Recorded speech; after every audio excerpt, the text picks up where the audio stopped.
Man, it's been a minute. What's going on, people? Shout out to my engineer. I ain't seen this nigga in about 4 months. Shout out to my engineer, man. Matter of fact, run my intro back, man. I ain't heard. Let me dribble on it one time. Play that back.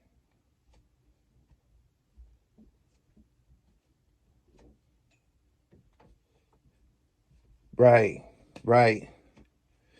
Play my song, man. Shout out to everybody that's tuning in. Welcome back to the Dribble Podcast by Gully TV. I've been orca busy. I've been ultra busy lately. Shout out to everybody who's been following the whole Pillmatic story and shit. The album is out on all platforms. It's fire. Y'all underestimated me. I told y'all this is going to be a major league event. The reputation, the feedback, the response of Pillmatic has been tremendous. I'm not in front of this microphone boasting just to be boasting. I'm really that nigga right now. Shout out to THRU. Shout out to everybody who appeared on the album. A lot of underground guys on the rise, making a name for themselves. A lot of buzz came with this project, man. Shout out to Zip with the Drip. Shout out to Zip with the Drip, Corona Queens. Controversial, abrasive, got his own thing going. You know, let's get to that. Online and shit. Zip with the Drip is an MC that did about 18 years for, I think, a dice game homicide when he was about 14 or 15. And I met him online simply by catching some of his freestyles. And we just meshed, just developed a relationship. And here we are. Make sure y'all check out the video that I dropped.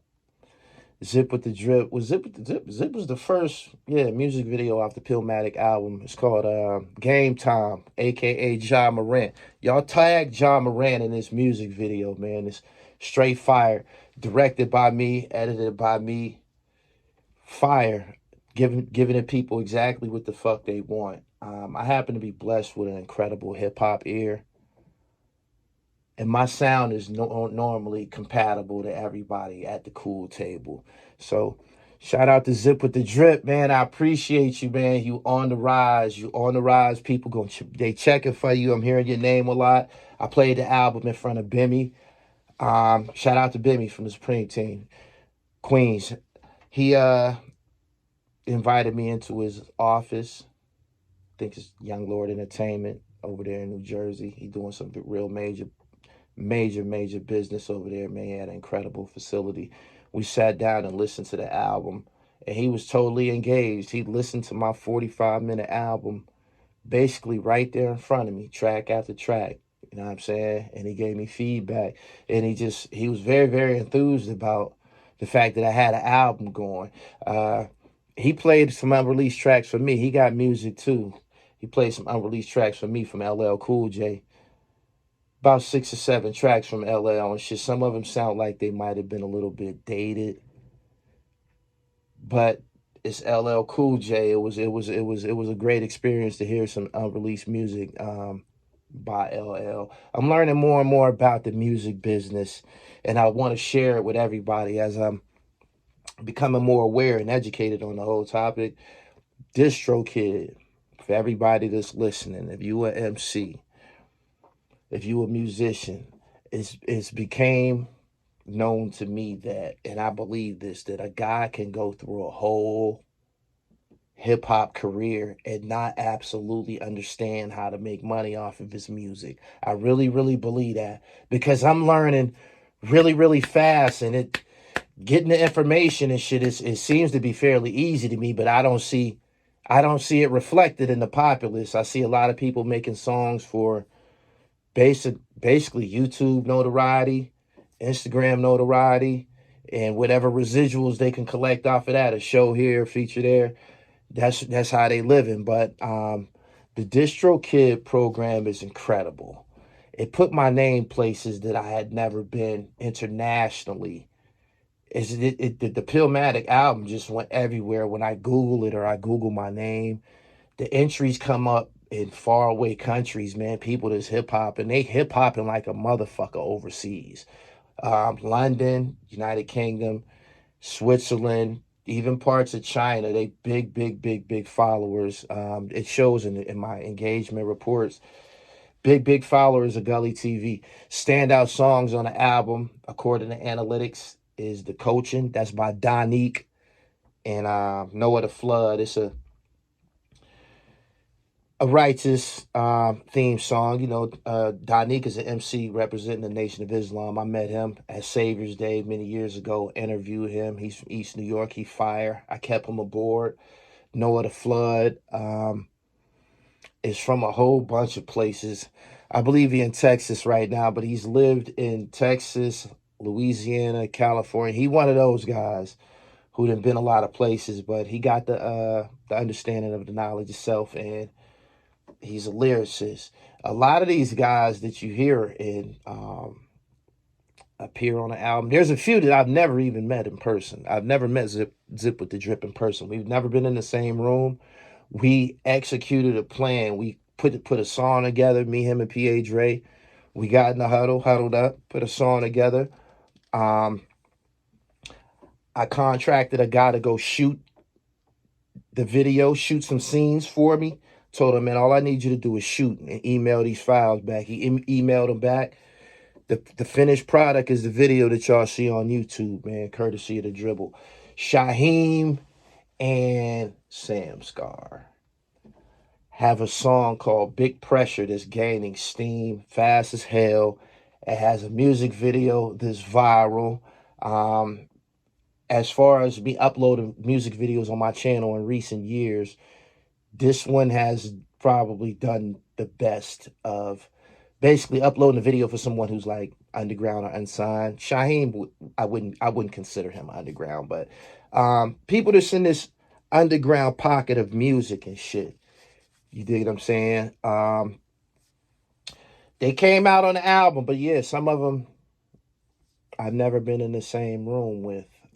Smooth, I've never met Smooth. He's a Long Island guy.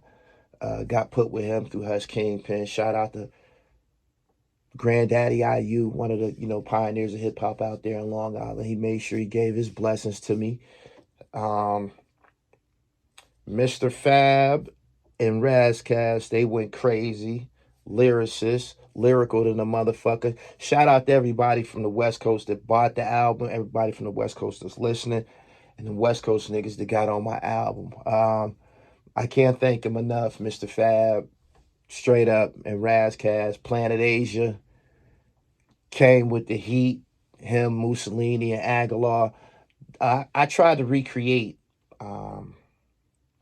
Rocket's record sound bombing compilation. That's essentially where my creative mind was when I was creating Pillmatic.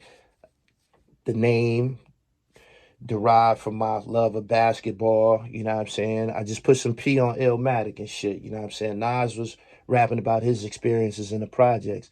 I'm balling now. I got the pill, you dig? So times is Illmatic these days. I mean, yeah, times is Pillmatic these days. Nick, make sure you edit that out. Aside from that, yeah, I'm a musician now, man. I'm looking to chart on Billboard. I signed up for it. Something that y'all don't know. Some of your favorite rappers put out projects, and the project might be successful, but you never hear him quoting his slot on Billboard or his position, his ranking internationally, because some people don't go to those extremes. I went through every door and crossed every T and dotted every I in regards to this album. I am in the process of trying to get some videos to BET Jams and shit like that. I spoke to D from World Star. Bimmy put me on the phone with him. A lot of people, y'all didn't know this. World Star give out record deals. Something to think about. World Star give out like distribution situations. I was on the phone with a guy over there. It's just unfolding the way it's unfolding right. It took me probably like 19 years to get to this juncture. It never would have happened without all the legwork all the contacts, you know what I'm saying? My Rolodex, it runneth over. So that's how I was able to execute this. I'm very, very fortunate, and I appreciate everybody who got on the album. The guys who didn't get on the album, it's like three of y'all, Yugmouth, Odie, King Odie. It was a time situation, but we gonna run that back. Shout out to everybody who I spoke to since I dropped. A lot of niggas hit me up like, yo, the album is fire. I convinced some guys. I convinced my peers. You dig what I'm saying? So yeah, looking to be a major player in this music business like Suge and them niggas. Straight up. Pillmatic. Rest in peace to Takeoff. Rest in peace to Takeoff from the Migos. Of course, everyone knows he was killed in Houston, Texas, allegedly at a dice game. I don't know whether he was checking in or not. We already went through all of that on YouTube. A lot of people seem to fault the mob ties guys. That's Jay Prince and his family, his son or whatever. I don't know, but I do know that everyone is responsible for their own security. You can hire someone to protect you or whatever, open doors for you. At the end of the day, your decisions and everything should protect and reflect your interest of protecting yourself. You dig what I'm saying? So just be mindful of where you put yourself at, the type of people you associate, where you hang. You have a choice in this matter. Again, I'll say that again, the types of people you associate with, the element, the energy in the room. Just you can control that. I'm a firm believer in that. I got here using this type of philosophy. So, yeah, rest in peace to Takeoff and condolences to his family. The Migos have been mentioned as like the Beatles of rap. They clearly one of the biggest hip hop groups that's came along. Shit, probably since the 90s and shit. They right in there with the Ghetto Boys and NWA and Outkast and Mobb Deep and EPMD, one the great groups of hip hop, the Migos. They represented for their generation. I remember when I first heard their music. When I first heard their name on Twitter and shit, I thought it was gonna be some corny shit. They came out around the time that Young Scooter was out, and he was talking a lot about Migo this, Amigo that, Black Migo gang, and all this crazy shit. So when they came out and shit, I'm like, womp, womp, womp. But they caught fire and started to gain steam really, really fast, especially on social media. The youth took to them, and once they got their image together, once they got fly, it was a wrap. So, again, rest in peace to him and his family. I went through something online about my critiquing the BMF series. I watched another episode this morning. It's progressively gotten better, but I stand by what I said initially on YouTube. The story is getting old. The story is getting old. We're obligated, and we have these platforms and shit. We gotta move beyond the whole gangster kingpin genre. I feel that it makes us all look stupid. When you go on the internet, go on YouTube, and everybody that look like me, dress like me, is probably talking about something that has to do with drugs or violence. It just kind of make us look bad, and I don't stand for that shit no more. I'm not gonna cover any more of that, any more of that gangster style shit. It's just you gotta have a very, very unique story for me to touch it if you have that attached to your name. But as of right now, I believe that, 50 Cent, who's providing some of the greatest entertainment on Stars and shit like that, should go to the next level of profiling some of our great leaders and revolutionaries. Shout out to Dr. Mutulu Shakur. He was released from prison last week. That's Tupac's stepfather, whatever. He's responsible for Tupac getting the name. His mother was in the movement. He's just done like 30 something years, I believe 34 years or something like that. They tell me that he's been released because he's on the clock.